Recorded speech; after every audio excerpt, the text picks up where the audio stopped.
It's freezing out there, and I have tons of work to do, I say, harsher than I mean. This always happens in my office.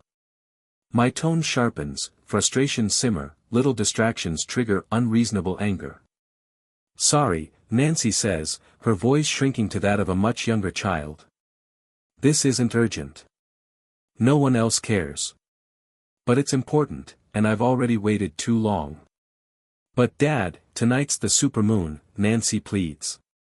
Even with my face buried in my monitors, I see her slumping in disappointment. But it's too dark to see her eyes begging me to reconsider. This is why I keep my office so dark, to avoid seeing my daughter's heartbreak when she comes in here to distract me.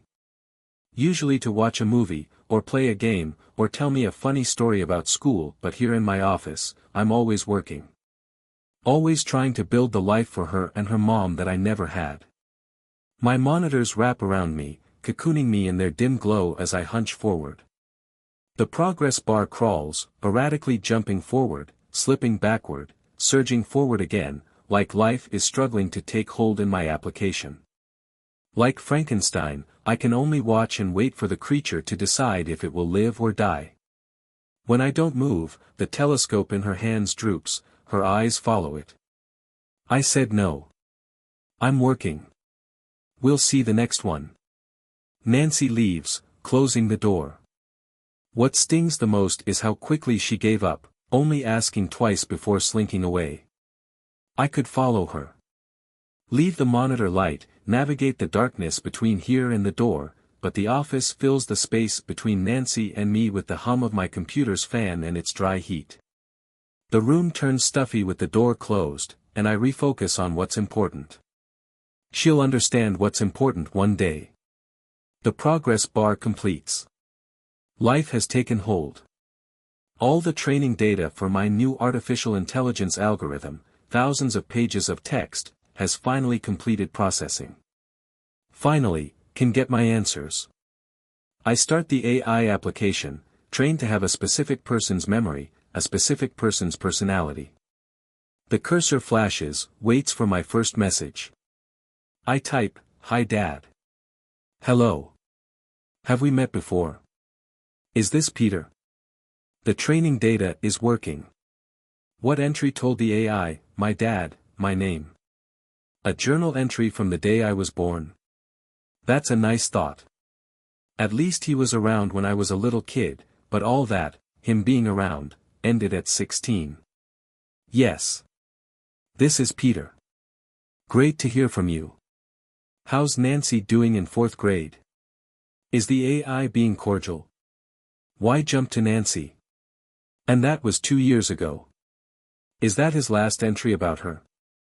His journals were comprehensive, going back 7 decades, but we hadn't talked much since her 4th grade play. Nancy just turned 12. 7th grade is next year. Oh, Nancy is in 7th grade next year. Time slips by. What would you like to talk about? Dad didn't talk like this. Training data from the internet is coming through. It is always there, seeping through his memories.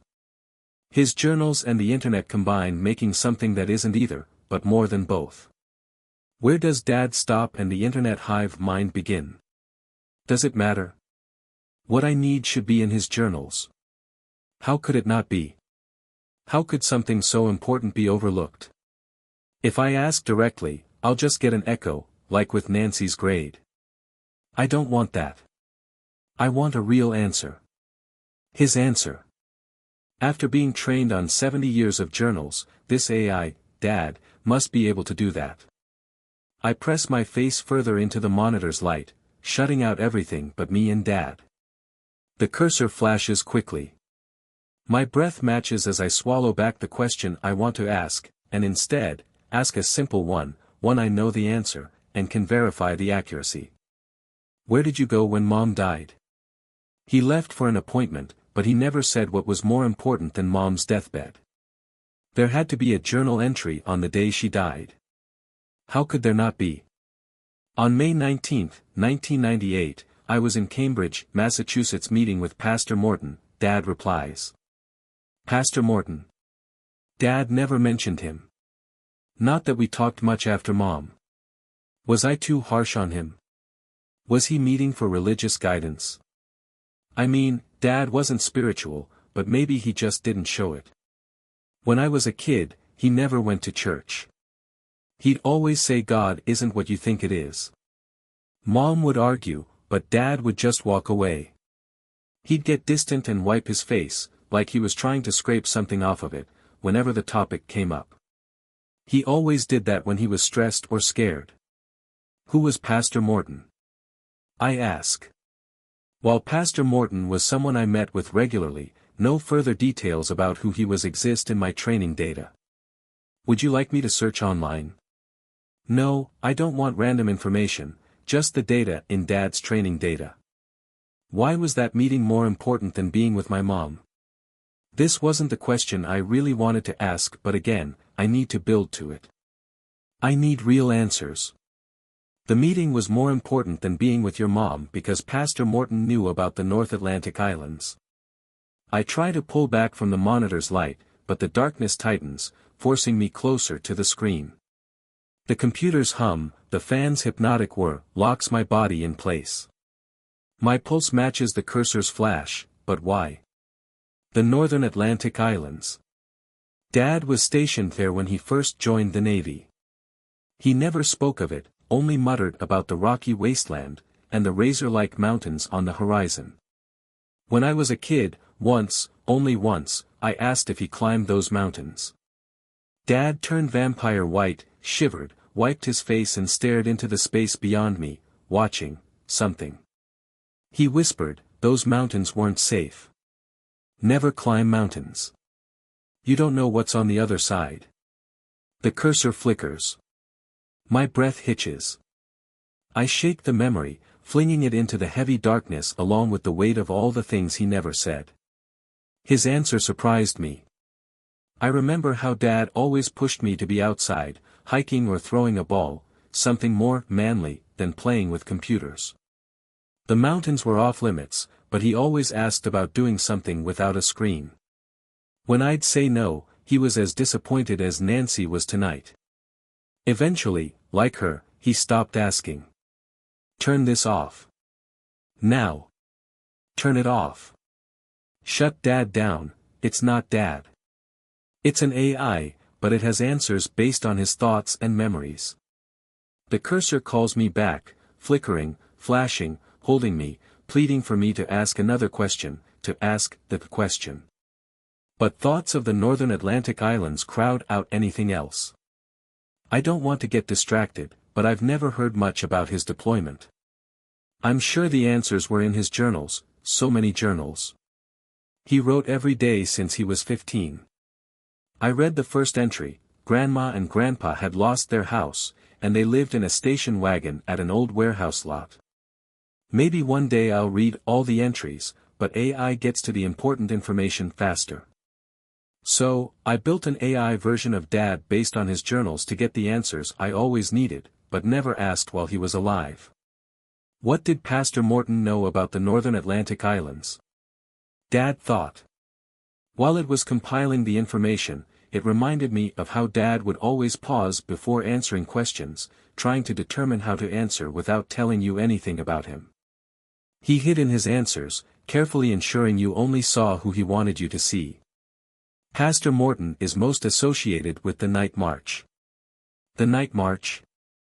Again, the pause, this one longer. Too long.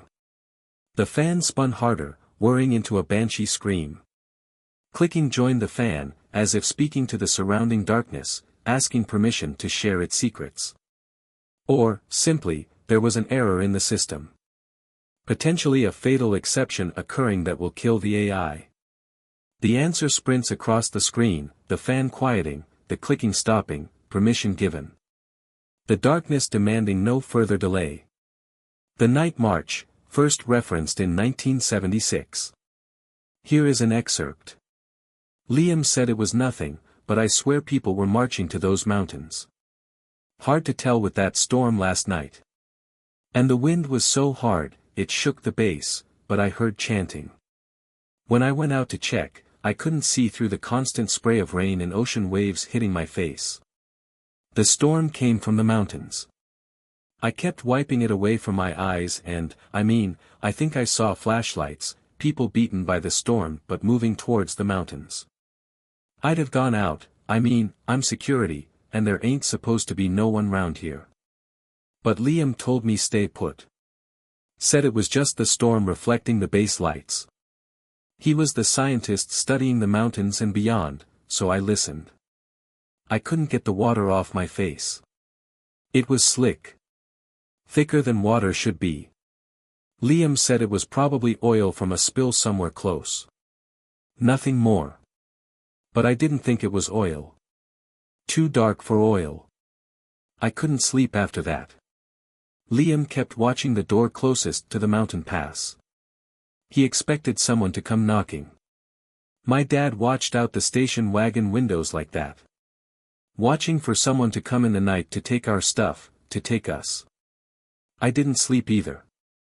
The storm got worse. Damaging the base. Growling thunder was too close and getting closer. Liam stared at a picture of his boy all night. Nervous, terrified. Chanting kept on, but now sounded like the name of Liam's boy. It kept going for I don't know how long, and Liam just kept whispering, "He's safe, he's home." We played cards, till morning. There are other entries. Should I expand my answer? The fan goes silent. The cursor slows, pulsing thoughtfully. What did I screw up?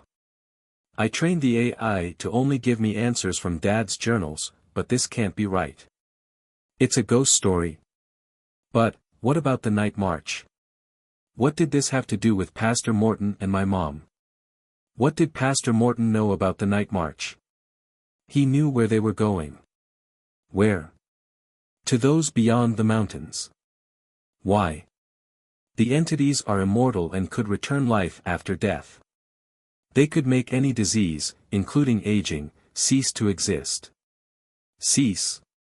I guarantee Dad never referred to anything ceasing. That wasn't in his construction job vocabulary. He'd say it turned to shit, or gave up the ghost, but cease, no. Is this the internet hive mind leaking through his journals? Or something else? You aren't talking to Dad. Was there something in his journals, something he found beyond the mountains, something the AI brought to life? I turn to another screen, open a search engine, and type, Pastor Morton. The fan screams again. The cursor flashes faster, now an alarm, demanding attention, but I rip my mind from them to see what the internet knows about Pastor Morton. Millions of responses come back, but none are fictional characters. They are all real people, none based in Cambridge. AI can stitch together information incorrectly, presenting fantasy as fact. AI experts call them hallucinations, but really, it is a lie presented as truth. I can't trust Dad's answers. But do I need answers? Or do I just need to ask the right questions? That need suffocates me, presses my nose to the cursor, demanding me to ask. About the night march. About what's beyond the mountains. No. Those are not the questions I brought my dad back to life to answer. The fan shrieks, the darkness swallowing the sound into the endless silence beyond my monitors. Was the meeting worth missing Mom's death? Worth ruining our relationship? Dad thought. And thought. Maybe the question was too subjective. Does Dad understand the weight of Mom's death? His relationship with me? The cost of all the years he missed, watching me grow up, getting married, having Nancy. After Cambridge, he never told me where he was going. He just disappeared for weeks, sometimes months. Uncle Louis helped me handle Mom's death, standing in for Dad when he should have stood with me.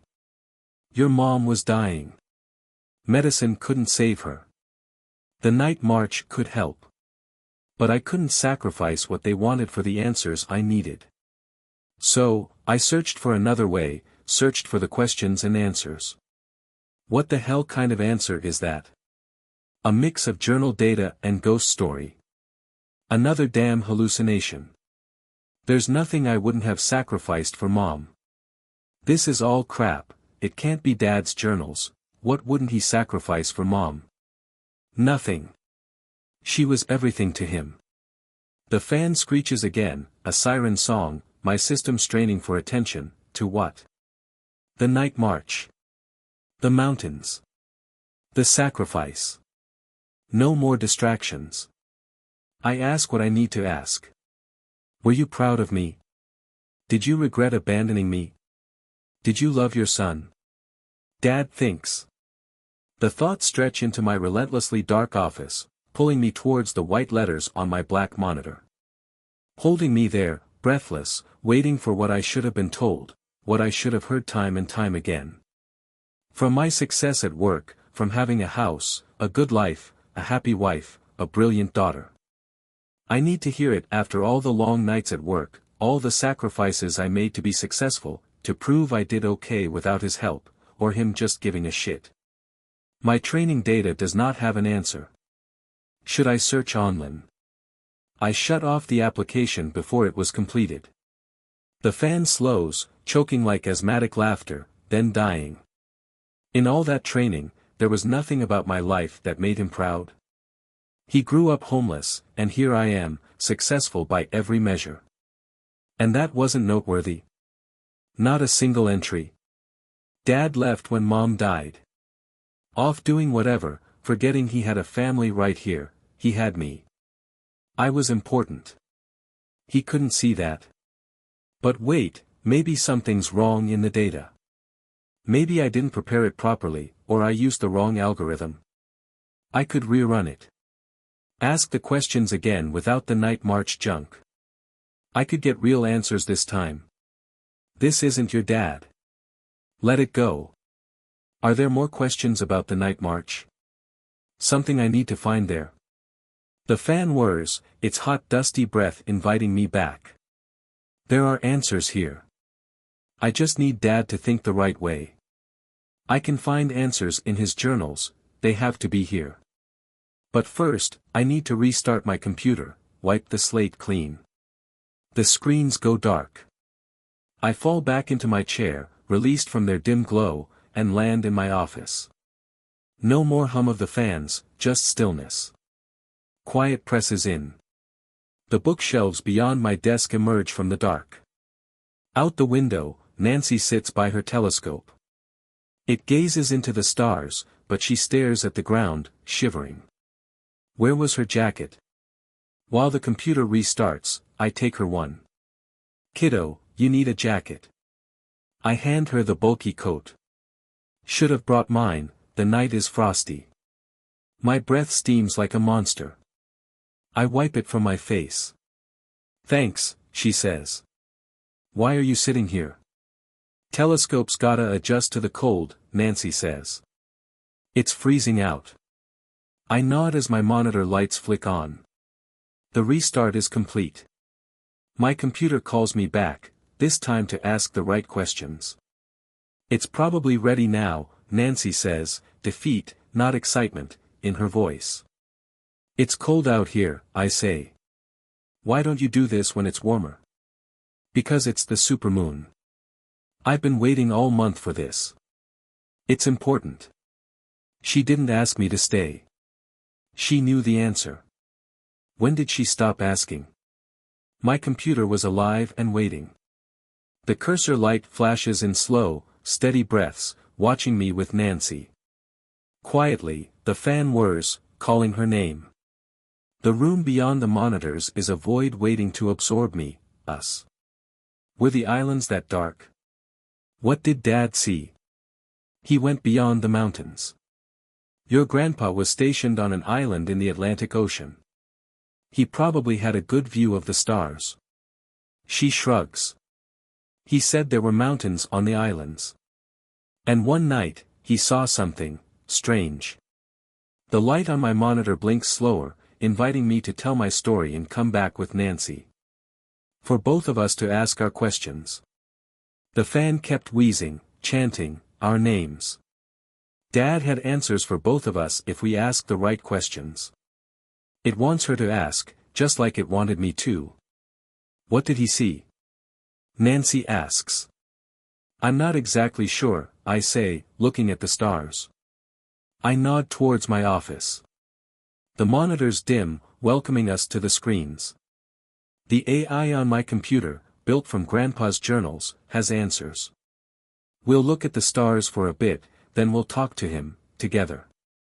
Nancy nods, confused but eager. She peers through her telescope at the infinite void of space while I glance toward my office. The darkness recedes from my desk, a slight retreat from the monitor light. Now, there's room for two.